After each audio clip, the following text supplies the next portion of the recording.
Pastor Shumba, who has been desiring to come to be part of us for a long time. And chance was not permitting, but we thank God. Amen. That tonight, God has allowed it to happen. Hallelujah. Amen. I just want to leave this opportunity to him. Hallelujah. Yes. To come and minister to us. Hallelujah. Amen. You minister to us the word, and you lead us in prayer. Hallelujah. God bless you. Hallelujah. Hallelujah. Amen. Chikofara. Hallelujah. Usatu wa fara. Hallelujah. Shalama kuna mari wa masomo ose wakarurama no kutendeka muzita ra Jesu Kristo wa Nazareta. Tinokutendai, tinokuongai muridzi webasa wakanga uriko urikuzikuburira zuva rino. Jesu, tinokuda nai mangwanana ano. Chibatai upenyu hwevana venyu. Chishandurai upenyu hwevana venyu mangwanana ano. Tishumirai murimi muchinda werugare wabva kuzvipupurira ramaka musako nereha riamaka musandara vamurena riamako musako nereha zviamako musandara vamurena. Tava kutaura nyasha dzedenga iko zvino. Vatumwa vedenga ngavachiburuka iko zvino. Ngirozi dzedenga ngazichiburuka iko zvino. Right now in the name of Jesus.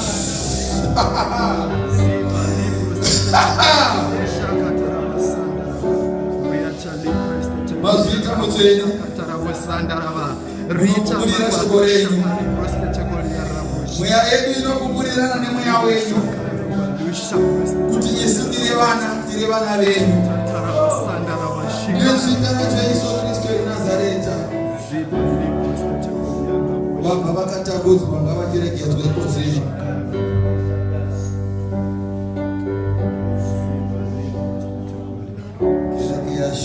Amen. Amen.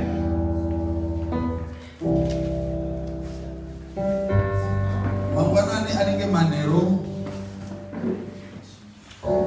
Usiku wandinotenda kuti wakazara nesimba raMwari. Yes. Mangwanani ano ndiri kutenda kuti Mwari haisi tsika yake kubva ndichimuziva kuti aunganidze vanhu vazhinji vakadai kuti vangouya vatandare sezvizvi vadzokere kudzimba. Tsika yemusharukwa yandaona makore mashoma andafamba nawo, ndichiri kutenda kuti mazhinji ndo achauya, ndekuti wakazounganidzira vanhu vake anozviratidza. Amen. Amen. Amen.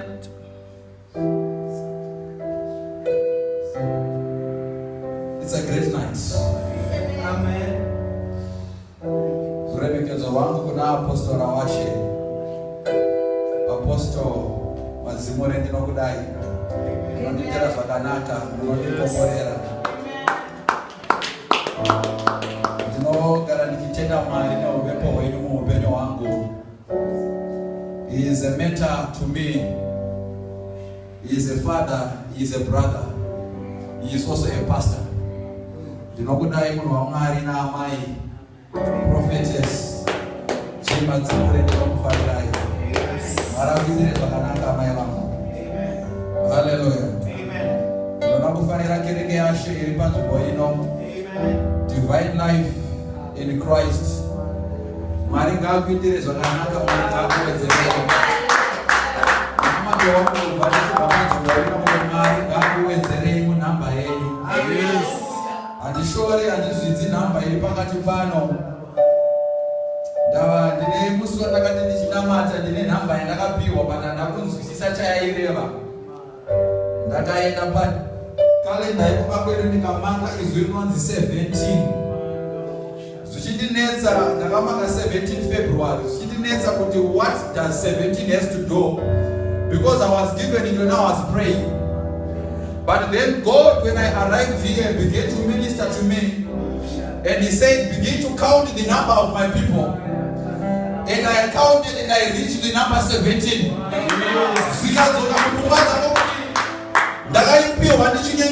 Hallelujah. I counted from the elders to the Tuskakobana. 17. So tonight is a night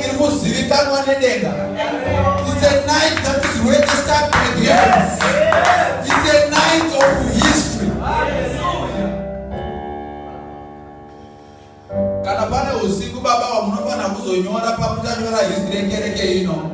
It's the 10th of February 2017.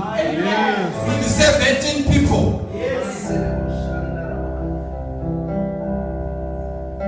This is a night that must be written. Kutipaka ita usiku Mwari wakaburuka neimwe nzira. Mwari wakazviratidza nekamwe kamufambiro.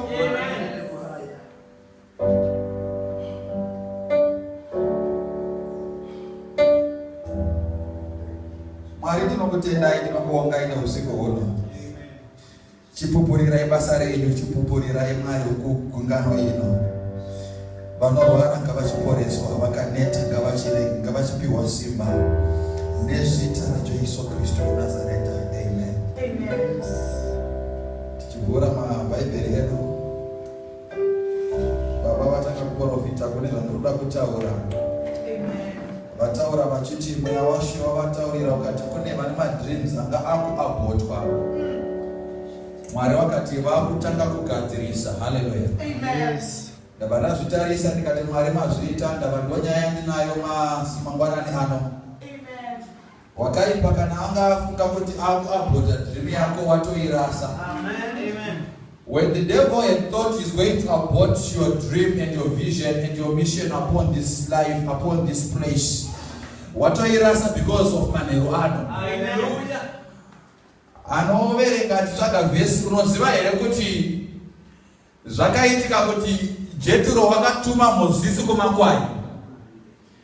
Chaivo pfungwa dzaJethro ndechekuti Mozisi samazuva ose ari kubuda achienda kumakwai.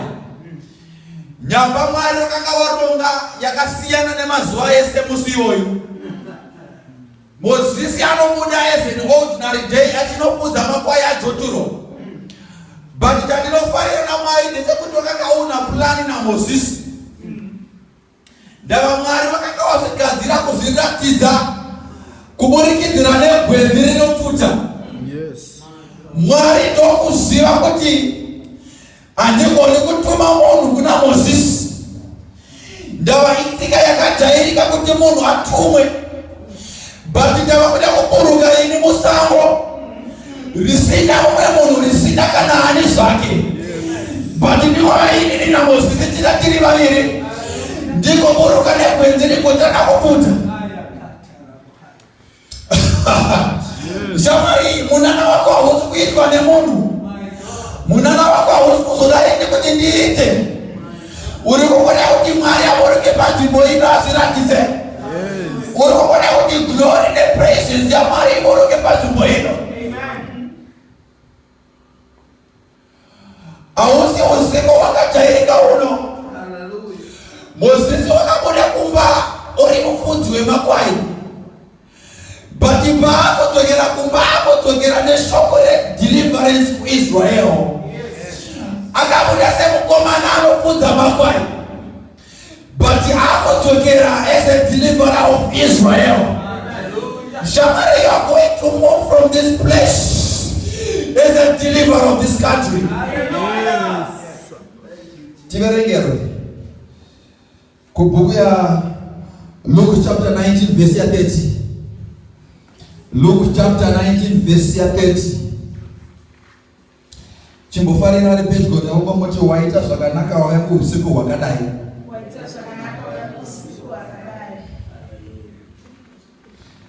The book of Luke chapter 19 verse 30. Ndinowanzoda kutaura nepamusoro pevabereki vangu ndisati ndashumira. Ndava ndisati ndamira pano ndine vakandibara panyama. Ndinovaremekedza, ndinovakudza zvisingaiti, ndinovada baba namai shumba. Amen. Chimbofarirawo vabereki vemujaya.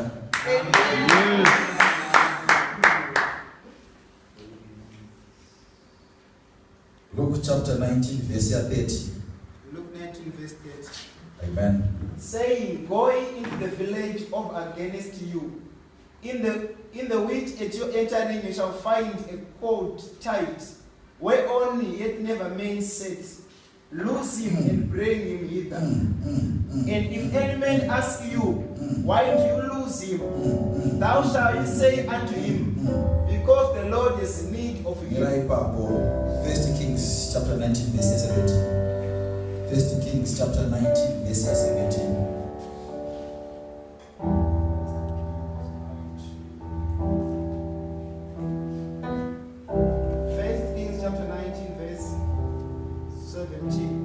And it shall come to pass that him that escaped the sword of Hazael shall Jehu slay, and him that escaped from the sword of Jehu shall Elisha slay.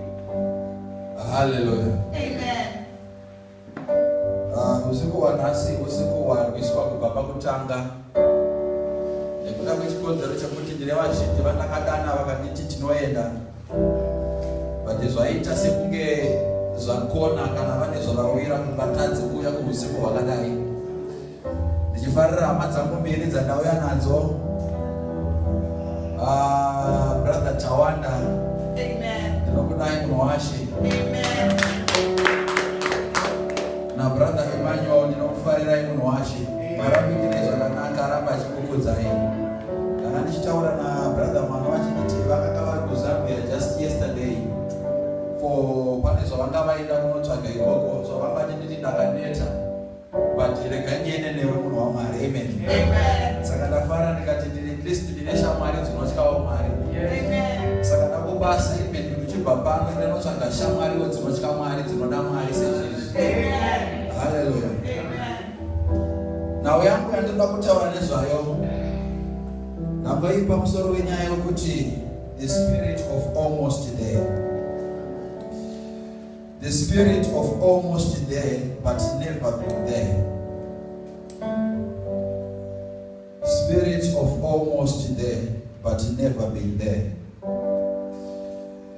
Anoridza ndinokumbira unenge uchingoridza mbichana so. Chingorova hymn yako mbichana. Amen. Amen. Spirit of almost there, but never been there. Ndati ndakatarisa nyaya yaverengwa machapter maviri kubva kuna Luke neyataurwa kubva kuna First Kings, ndadzidza nekuoneswa kuti kune imwe mhepo inogona kufamba pakati pemakristu. Kune mhepo inonzi almost there but never been there.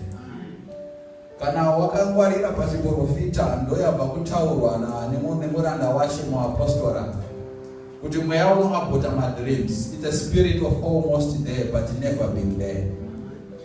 Chazvinoreva ndikati almost there ndechekuti waposa wasvika but hauna kusvika paunofanirwa kuti uende. Zoratidza kuti pane mweya waabhotayo destiny. Amen. Amen. Mweya iwowo ndo wandasumukira ndine hasha madekwana ano. Amen. Hatingaite vanhu vanobva kudzimba vagoita ramangwana rinoabhotwa naSatani. Amen. Hatiite mwanasikana anokwira bhazi kuuya pano kuChinhoi kuti ramangwana nemuchato wake uabhotwe nawakaipa. Amen. Ndatosimuka ndine hasha dzimwe dzisingaite dzisingabviri. Chiregedza hako kubatwa nemweya wekurara because patoshata ipapapo. Yes. Pane zvakugona kungotaurika muupenyu hwako ipapapo. Amen. Pane zvakugona kungonyorwa muupenyu hwako papo wakupi iyoyi. Ndava mweya uyu unonzi almost chawakaipira ndechiti unosaka kuti upose wasvika but hausviki. Unokutendera kurima sevamwe but haukutendere kukova. Hauna mhosva nekuti wapiromukira kumunda. Chausingani mweya uyu ndechekuti ubate harvest. Mweya almost unorwisa maresults ako. Amen. Unokutendera kuenda kuchikoro sevamwe but haukutendere kupasa. Almost there but never been there. Vanobana namai ndanga ndichiona bhora mazuva apera.